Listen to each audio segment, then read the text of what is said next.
What's going on, guys? Appreciate you stopping in. This one, fan or subscriber, I guess, requested by John, who said, hey, you should kind of go through some of your best and worst takes and see how they've aged. So, only been doing this for a little over a year. So, we pretty much only have the takes leading up to last season. And I have 8 of, I guess, my opinions on some pretty important parts of the Jets football team.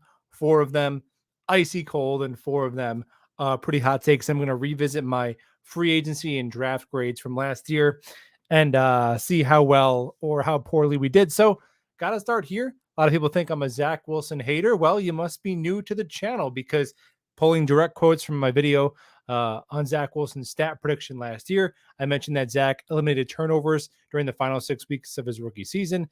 This Jets roster might be the most improved roster in the NFL. I think he takes a significant jump, becoming around the 18th to 22nd best quarterback in the league, which I think was a pretty kind of modest and balanced take at the time. But obviously, he was nowhere near that rank. So that is an icy cold take. Next, how about Quinn Williams? If we look at guys like Hayward, Jarrett, Cox, year 4 tends to be a breakout year for interior defensive linemen with a better supporting cast and the foot fully healed. I think he will be the best player on the team.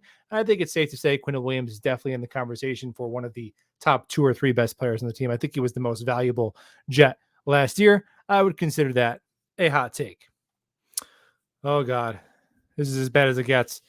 The Jets being 22nd in scoring and leading the league in total yards for a span of a month was an overachievement for Mike LaFleur. Jeff Holbrook seems lost. Right now, I have more faith in our offensive coordinator than our defensive coordinator. Oh, boy. I really reconsidered doing this when I came to this one. This is pretty bad, man. So, on Mike LaFleur can't be defended. He was objectively horrific. I know the quarterback play wasn't good, the offensive line injuries, but things like first half scripting and red zone and alienating young players, he was just horrible. With Holbrook, I will say a lot of the things that I criticized the Jets defensive staff and Holbrook for, they kind of changed, right? I wanted more press man reps. They did that. I wanted Bryce Huff active. They did that. I wanted Quinn Williams to play more defensive snaps. They did that. I wanted more JFM inside. They did that. So, a little bit of of defending myself with that one, but the Mike LaFleur optimism now seems completely and utterly ridiculous in hindsight. So, cold take, any way you slice it there. All right, next up. Didn't really know who DJ Reed was. Didn't know much about him before the Jets signed him. I remember he was like, some 5'9" guy. What is he, a slot corner? Then I dove into the analytics. I watched the film. After digging into it, I said this dude played like a top 12 corner, an absolute technician, master at his craft, still 25 years old. He's a franchise cornerstone. And I think we could all argue that that is now officially a hot take on DJ Reed. Oh boy. I called this one, Laken Tomlinson, a justifiable overpay, right? I said I love the move. You get a guy with exceptional durability, consistency at a position of dire need, also knows the system and is a home run in the locker room. And Laken Tomlinson was probably Joe Douglas's worst free agent signing so far. I know it's only been 1 year, but he was just absolutely dreadful, and paying him $13-14 million just looks bad, brutal in hindsight. Definitely a cold take there. All right.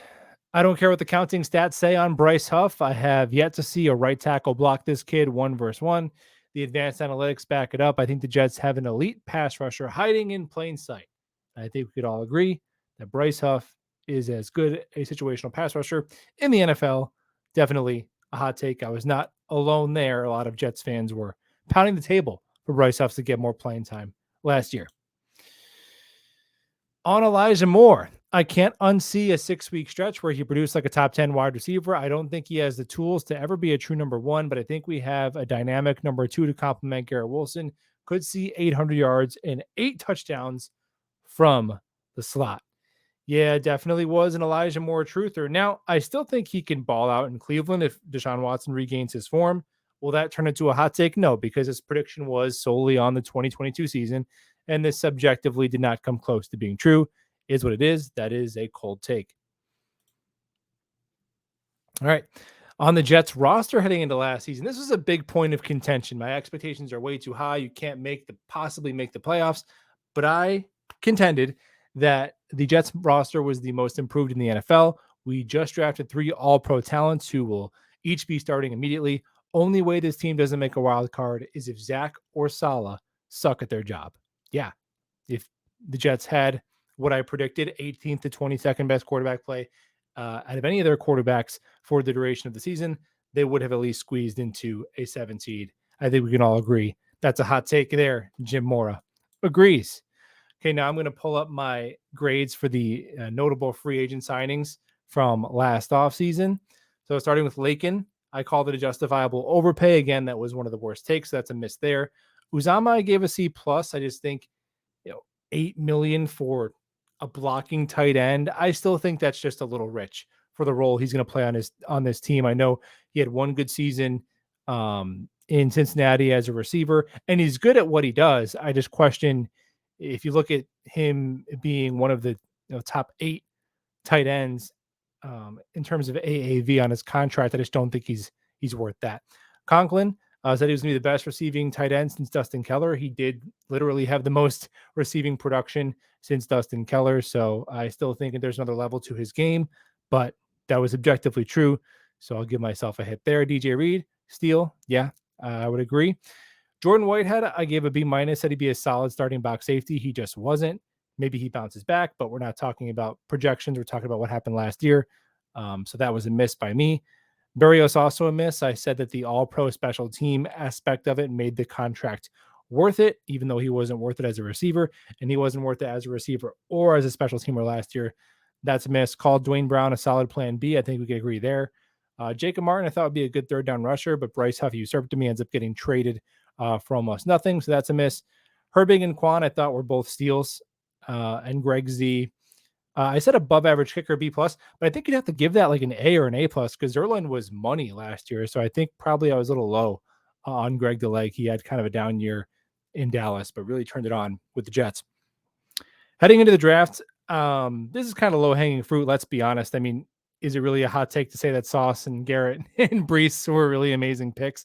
But for the sake of the exercise, I gave Sauce an A. I said I would have leaned Kayvon Thibodeau. Just for positional value, I thought they were similar in talents, but that the edge, the need and the positional value of edge made me lean that way. But I gave the grade an A. So the grade stands as an A, but I guess leaning towards KT is definitely a miss there. Garrett Wilson, I said with Jameson Williams hurt, he's wide receiver 1, gave that an A plus. I didn't think there was a better option at number 10 than Garrett. Jermaine Johnson, I gave an A minus 2, which I guess is fair, but I preferred George Karlaftis. And even though George Karlaftis had better counting stats, the analytics were way more in favor to Jermaine. If he got just as many snaps, he was just better than Karlaftis last year, even though Karlaftis had 6 sacks. So yeah, I guess even with Sauce too, I would probably put that in the red for saying that I prefer KT and Karlaftis there too. I guess those are probably kind of misses a little bit, although I think the letter grades are fair. Brees Hall, A plus. I said we just got Edgerrin James 2.0. Jeremy Ruckert was my least favorite pick of this draft class. I gave that a C plus, and it's an incomplete grade right now, so we'll see. I just think that there were some safeties and linebackers that could have came in and competed for starting spots right away. Imagine if we took a safety last year in the 3rd round, where the safety room would be at. Same thing for linebacker. I think that even so, he gets a redshirt year 1, and even heading into year 2, I still think he's going to be tight end number 3. So we're talking about, maybe 3rd or 4th season where he really comes into his own as a primary featured tight end. So of course, hope to be wrong, but that was my one sticking point in this draft class. Clemens, I gave an A. I said he could be the next JFM. Thought he had the tools to do some inside outside stuff. Clemens was also a fan favorite. Max Mitchell, I gave a B. I thought he could be a solid swing tackle to low end starter. So I think that's pretty fair as well. This just wasn't the draft class for a lot of hot takes. I think unanimously it was celebrated as a great draft. So not really a ton of patting on the back I can do for thinking a lot of these guys were going to be really good at football. But there it is, a review of some of my hottest and coldest takes and the draft and free agency from last year. I'll do all my grades coming up in a little bit. So we'll see how I do with that one. Thanks for hanging out. We'll talk all soon.